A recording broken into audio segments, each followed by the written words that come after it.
नमस्कार दोस्तों, स्वागत है आपका क्रेजी क्रिप्टो मिंटू में। आज फिर से फ्लोकिनू में आग लगा दी किसने? इलॉन मस्क ने। बोला कुछ हो कुछ रहा है, पता नहीं इलॉन मस्क भी क्या करने वाले हैं। देखते हैं क्या करने वाले हैं। बाकी आपको अपडेट देते हैं वजीरेक्स की। बाइनेंस में भी बहुत कुछ चल रहा है, मैंने आपको दोपहर के वीडियो में भी बताया, आज फिर बताता हूं। दूसरा एक छोटा सा अपडेट बिटगट में भी हुआ है। चलिए वन बाय वन सबको लेते हैं। पहले लेते हैं हम जो है वजीरेक्स को। देखिए वजीरेक्स ने अपना जो NFT का जो मार्केट प्लेस था उसको बंद कर दिया। भाई वैसे ही वजीरेक्स में बचा क्या है? आप धीरे धीरे अपना ये जो एक के बाद एक कुछ चीज़ें बंद करते जा रहे हैं, ये कहीं ना कहीं और आपको वो कहते हैं लफड़े में डाल रहा है। वैसे ही आपके ऊपर ज़्यादा विश्वास नहीं है, आप इस तरीके का काम और कर रहे हो, उससे जो है कहीं ना कहीं आपका जनाधार धीरे धीरे खिसक रहा है। यानी जो थोड़ा बहुत बचा हुआ है वो भी मामला फिनिश हो जाएगा इस हिसाब से। तो कल को हो सकता है आप कहते हो जी वजीरेक्स ही हम बंद कर रहे हैं, हो जाएगा बंद, कोई बड़ी बात नहीं है। बोलते हैं साहब आप NFT के लिए जो है आप ओपन से, तो भाई यार वहां तो वैसे भी लोग वहां NFT के लिए वहीं जा रहे हैं, आपके पास जो था उसे आपने तो बंद कर दिया। तो ये है कि सब वजीरेक्स का देखिए अब कुल मिला के विश्वास धीरे धीरे खत्म ही हो रहा है। मुझे लगता है कहीं वजीरेक्स का बंटाधार हो न जाए, इस हिसाब से तो यही लगता है। और कुछ पूछो जवाब कुछ देते हैं, इनके पास कोई जवाब नहीं है, केवल अभी भी वही बाइनेंस के पिछलग्गू बने हुए हैं और बाइनेंस ने लात मार के इनको निकाल दिया है। पता नहीं क्या होगा इनका, भगवान जाने। भाई अपना अपना थोड़ा सा होशियार रहिए। जो वजीरेक्स को यूज करते हैं इनका अब कोई भरोसा नहीं है, कोई भी जवाब ये सीधा देते नहीं। मैंने भी बहुत सारे ट्वीट किए, आपको भी पता है। इन्होंने आज तक अपने ओनर का नहीं बताया कि आखिर इनका माई बाप है कौन, इस वजीरेक्स को चला कौन रहा है। तो भाई क्या विश्वास करें? तो इसलिए भाई जो भी इसको यूज करते हैं आप देख लीजिए, मैंने इसको यूज करना बंद कर दिया है, केवल अकाउंट बना के छोड़ा हुआ है। अब तो इसमें केवल अकाउंट ही रह गया है, बाकी मैंने अब इसको यूज करना बंद कर दिया है। मुझे 15-15 दिन हो जाते हैं इसको खोल के भी नहीं देखता। तो भाई आप लोग अपने हिसाब से देख लीजिए क्या करना है। अब मुझे इस पर यकीन बिल्कुल भी नहीं है, ठीक है। अब आते हैं बाइनेंस पर। बाइनेंस का BUSD, मैं आपको 2-3 दिन से कंटिन्यू अपडेट दे रहा हूं। BUSD के साथ कुछ ना कुछ बहुत बड़ा लफड़ा चल रहा है जो अभी तक बाहर नहीं आ रहा है, और जिस दिन आएगा उस दिन बहुत बड़ा लफड़ा निकल के आएगा, देख लेना। क्योंकि आज बाइनेंस ने BUSD का लगभग $2 बिलियन का BNB चेन पर इनको बर्न कर दिया। भाई क्यों बर्न कर दिया, क्या कर दिया ऐसा? बर्न करने की नौबत क्यों आ गई? क्योंकि इसको धीरे धीरे अब खत्म करना है BUSD को, जो इनका स्टेबल कॉइन है। क्यों कि उधर पैक्सोस ने इनको देना ही बंद कर दिया। इनका BUSD पहले था ही नहीं, वो भी किसी और का ही था, लेकिन यूज कर रहे थे ये। अब जब से अमेरिका की जो SEC है उसने डंडा डाला है, तब से एक तरह से BUSD के लिए आफत ही आफत होती जा रही है। तो आज इन्होंने $2 बिलियन का बताइए BUSD बर्न किया है, प्लस एक और मुश्किल कर दी है। लूम LOOM, स्ट्रेक्स STRAX और OG, इनको जो है मार्जिन से डीलिस्ट कर दिया है, कर रहा है। 3 तारीख तक ये डीलिस्ट कर देगा। तो ये भी BUSD पेयर में, BUSD और USDT पेयर में। तो आप यहां पर एक थोड़ा सा ये सोचने वाली बात है, इधर आप बर्निंग भी कर रहे हैं, उधर जो भी BUSD में आपके पेयर हैं उनको आप खत्म कर रहे हैं। क्यों भाई?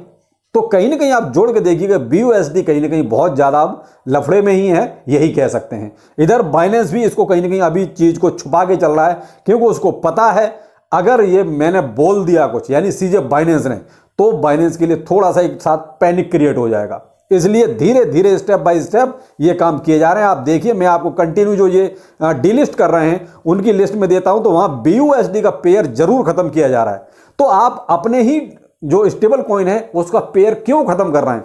भाई USDT का कीजिए, BTC का कीजिए, अगर आप और कोई फिएट करेंसी कोई और है आपकी, उसका TRX का कीजिए, किसी का कीजिए, लेकिन BUSD का क्यों कर रहे हैं? इसीलिए कर रहे हैं कि BUSD कहीं ना कहीं ट्रबल में है। तो थोड़ा सा मैं अब आपको यहां पर एक सलाह ये जरूर देना चाहूंगा कि जो भी लोग अपना BUSD का होल्डिंग करके बैठे हैं या जिनके पास है, क्योंकि भाई आप कोई ना कोई टोकन खरीदते हैं बाइनेंस पर, तो आप BUSD आपने जरूर रखा होगा, तो उसको बहुत ही लिमिटेड संख्या में अपने पास रखें। आप उसको USDT में कन्वर्ट कर लीजिए, वो ज़्यादा बेहतर रहेगा। जब आपको BUSD में कुछ खरीदना हो तो फिर से कन्वर्ट कर लीजिए। भाई दोनों ही स्टेबल कॉइन है तो उसमें कोई प्रॉब्लम तो है ही नहीं। लेकिन इस तरीके से जैसे बाइनेंस ने उसने वजीरेक्स ने मार्केट प्लेस अपना NFT वाला बंद किया, और अगर इन्होंने भी अचानक से बोल दिया कि भाई BUSD हम बिल्कुल बंद कर रहे हैं, तब फिर आपके लिए प्रॉब्लम होगी। तो बेहतर है कि आप USDT में उसको कन्वर्ट कर लीजिए, जो लोग बाइनेंस का यूज करते हैं। और जिन्होंने पहले से खरीदा हुआ है कोई पेयर में, तो उनको दिक्कत नहीं है, कोई प्रॉब्लम नहीं है। ये केवल उन्हीं के लिए जिनके पास होल्डिंग है BUSD के। तो आप BUSD को USDT में कन्वर्ट कर लीजिए, आपकी सेफ्टी के लिए बोल रहा हूं, बाकी आपकी मर्जी, जैसा आपको ठीक लगे। बिटगर्ड एक छोटा सा अपडेट हुआ है, थोड़ा सा इस वजह से हल्का सा इसमें स्पाइक आया, और वो क्या था, कू वॉलेट के साथ इनका एक पार्टनरशिप हुई है, इंटीग्रेशन, यानी जो भी आप समझे। तो कू वॉलेट किसका है, कू कॉइन का है, जबकि लिस्टिंग तो पहले से हो चुकी है, उसमें कोई नई बात नहीं है, लेकिन इनका जो वॉलेट है उसके साथ भी एक तरह से बिटगर्ड की पार्टनरशिप हो चुकी है, तो इसलिए इसी की वजह से हल्का सा इसमें थोड़ा सा स्पाइक आया। बाकी इनकी सेकंड बर्निंग बहुत नज़दीक है, वो तो अब ज़्यादा दूर नहीं है। अब आते हैं फ्लोकिनो। जब से आज इलॉन मस्क ने एक ट्वीट किया है, high time I confessed I let the dog out. अब यहां सब वो कहते हैं जितने कुत्ते बिल्ली थे सब ने अपने आप को जोड़ दिया, ये हमारे लिए है कि ये हमारे लिए है, यही हुआ। उसके बाद सबसे पहले तो डॉज कॉइन भागा, इसको लगा कि शायद इलॉन मस्क ने मेरे लिए किया है, लेकिन थोड़ा सा भागा, फिर सोचा यार मेरे लिए तो ये ट्वीट आया ही नहीं है, फिर उसके बाद फ्लोकी ने भागना शुरू किया। तो डॉज कॉइन तो फिलहाल 0.085 की डॉलर में चल रहा है और 1% डाउन में है, लेकिन यहां फिर फ्लोकिनो थोड़ा सा अच्छा भाग गया, और फ्लोकिनो फिलहाल चल रहा है, जब मैं वीडियो बना रहा हूं 0.04 टाइम 48 की सीरीज में, जो लगभग आपका 18 से 20% ऊपर हो गया, लगभग 18 से 20% में भी हो सकता है, जब तक मैं वीडियो पब्लिश करूंगा तो ज्यादा भी हो सकता है कम हो जाए, लेकिन फिलहाल तो इतना हो चुका है। तो अब ये इलॉन मस्क भी भाई साहब चचा जान पता नहीं क्या करेंगे, ये तो यही जाने, कभी डॉज कॉइन, कभी फ्लोकी, कभी हो सकता है कल को किसी और का भी ट्वीट आ जाए, कह नहीं सकते, जो भी है। लेकिन फिलहाल इसका जो असर है ट्वीट का, वो ज्यादा फ्लोकी पे नजर आ रहा है, जबकि डॉज कॉइन पर कोई इसका अंतर नहीं दिख रहा।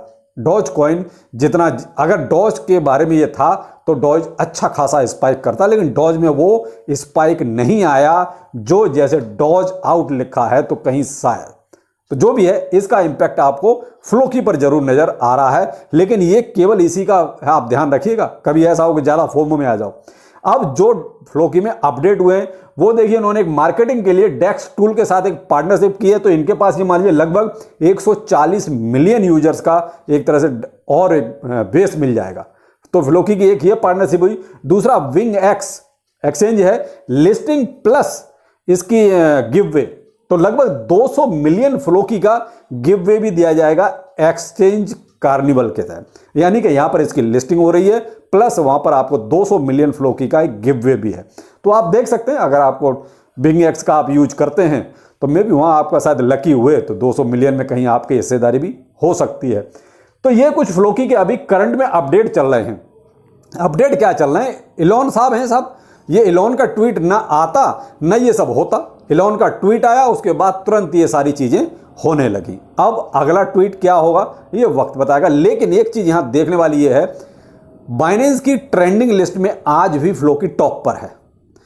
दूसरे अपडेट मैंने आपको ये बताई दिए, प्लस इधर इलॉन का कहीं ना कहीं जैसे ही फ्लोकी की हाइप थोड़ी कम होती है, ट्वीट आ जाता है, तो ये कहीं ना कहीं कुछ होगा, लेकिन क्या होगा अभी ये गैस करना थोड़ा सा मुश्किल है, लेकिन कुछ ना कुछ तो बड़ा होगा, क्योंकि इलॉन ये देख रहा है कि जैसे ही फ्लोकी की हाई अब थोड़ी सी कम हुई थी, उसने फिर से ट्वीट डाल दिया, और यहां पर अच्छा खासा भाई 20% आपको मिल रहा है, 18 से 20%, और क्या चाहिए।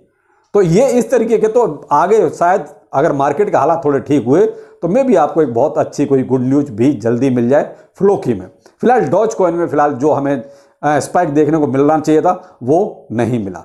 तो ये थे कुछ अभी तक के अपडेट। बाकी हाँ, ये आप अब लॉन्ग टाइम का यार क्या करोगे बताइए, लॉन्ग टाइम आप सोच रहे हैं हम रखेंगे, इसमें क्या करोगे, लॉन्ग टाइम का क्या करोगे, जो आपने लॉन्ग टाइम मान लीजिए रखा हुआ है एक्सचेंज, उसको डिलीट कर देंगे, क्या करोगे आप लॉन्ग टाइम का। इसलिए कहता हूं स्ट्रेटजी को चेंज कीजिए, लॉन्ग टाइम और अपना प्रॉफिट बुकिंग दोनों साथ साथ रखिए, कि अगर ऐसी मुसीबत आए तो उससे आप कहीं ना कहीं बच सकें। चलिए फिर मिलते हैं, नमस्कार।